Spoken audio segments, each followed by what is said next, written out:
Баршаңызға қайырлы күн. Бүгін сіздерге осындай овсяное печеньелердің жасалу рецептін ұсынатын боламын. Видеоны соңына дейін қараңыздар. Алдымен ыдысқа 2 жұмыртқаны саламыз. Енді осы жұмыртқалардың үстіне 3 ас қасық қантты қосып, жақсылап венчикпен араластырамыз. Достар, осы құрамын астына описанияға жазып кететін боламын.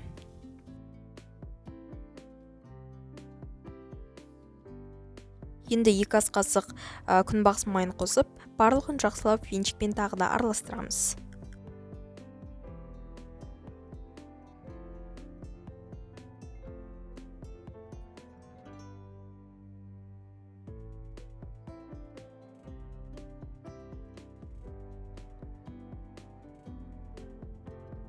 Енді осының үстіне үгітілген овсянкамызды қосамыз. Овсянка міндетті түрде үгітілген болу қажет.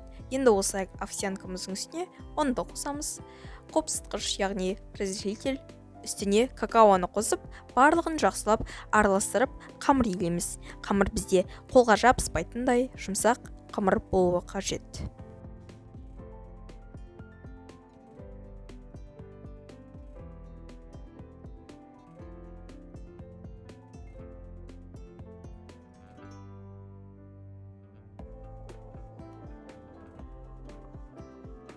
Осылай қамырды илеп аламыз, және де осы қамырларды бөліктерге бөлеміз.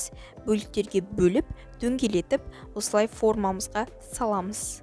Дөңгелетіп, үстінен басып, осылай сала береміз.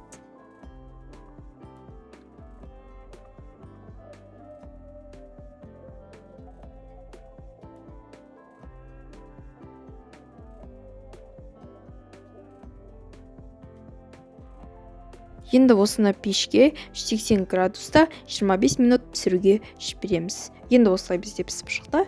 Дайын. Бізде суыған соң осылай пергаменттен ажыратамыз.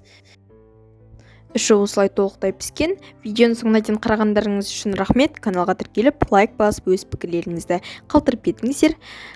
Қош сау болыңыздар. Каналға тіркелуді ұмытпаңыздар.